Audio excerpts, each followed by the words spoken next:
Saan ka napadpad, Padre? Ako'y naligaw lamang. Mga Ginoo, nais kong isang guni sa inyo ang isang balak. Ipagagamot ko isang mediko at baliw na babae at sa pamamagitan ng inyong tulong at mga payo ay pahanap ko ang kanyang mga anak. Yasmin. Basilio. Yasmin! Basilio! Nasaan na kayo? Nandito na ang nanay! Yasmin! Basilio! Sino sa inyo ang nagkamit ng pinakamabuting sagot? Si Maria Clara, ang ipinatanong namin sa kanya ay tapat ba at di nagbabago ang iyong pag-ibig. At ang sinagot ng aklat ay,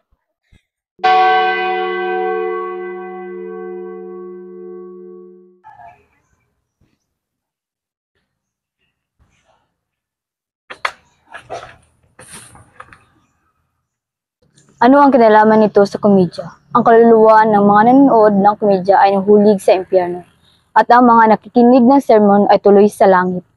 Kung sisingilin kami sa sermon ng 1,000 piso, ay babayaran namin siya at papasalamatan pa. 250 piso para sa isang sermon.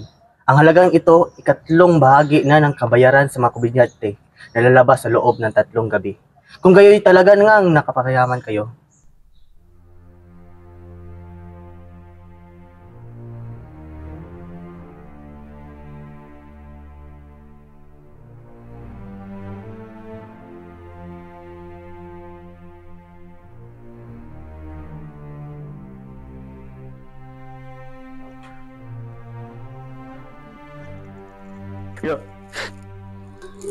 Maria, anak ko,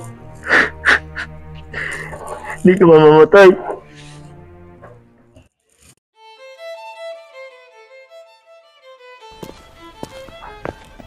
Sino ka? Ako si Alfonso Linares, ang inaanak ng inyong bayo. Ikaw pala ang inaanak ni Carlicos. Ilang araw pa lamang na natanggap ko ang kanyang sulat. Hindi kita kilala, totoo nga, sapagkat hindi ka pa ipinanganak nung naalis ako sa Espanya. Tila po nasasabi sa sulat.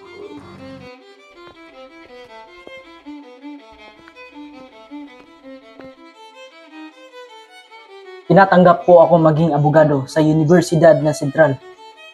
Tsaka Padre, hindi po ako nagmamadali. Halika nga binata. Nakipag-usap tayo kay Santiago.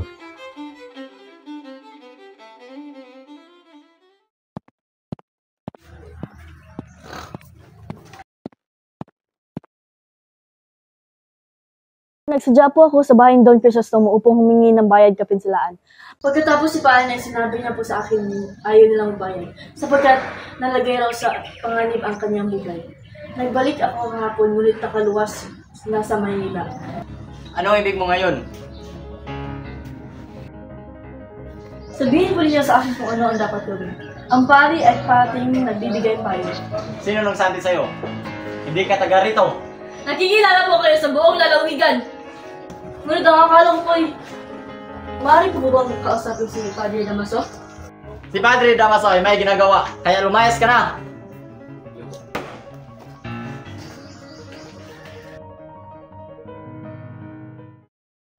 Maria, madaling mapapatawad si Crisostomo sapagkat nawalan lamang siya ng malay at hindi nasugatan. Maria, huwag kang mag-alala. Ako na ang gagawa ng paraan upang magkita kayo ni Crisostomo Ibarra.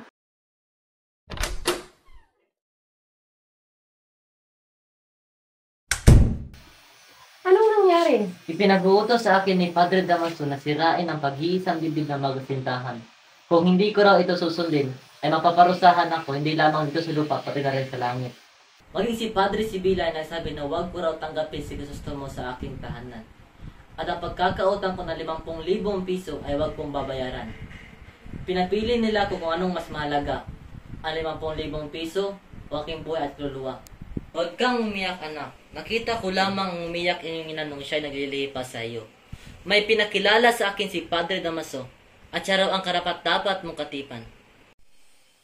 Ano ba ang nangyayari sa iyo, Santiago? Nababaliw ka na ba?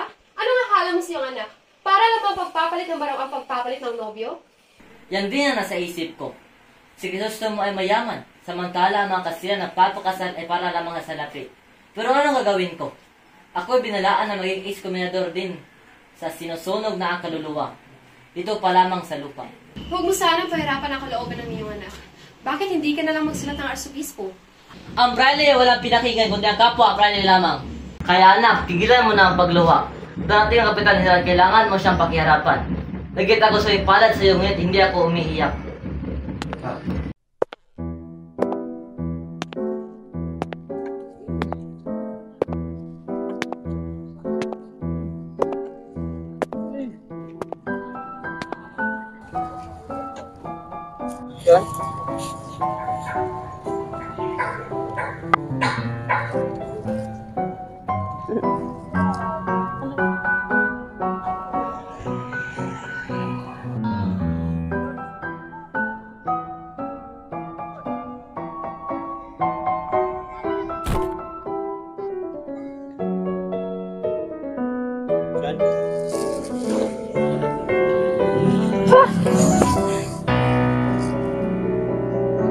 Ano ang nangyayari sa iyo, Donya? May pagtatapat niyo ba sa akin, senyora? Kung bakit niyo ako tinitignan ng ganyan? Naiinggit ba kayo?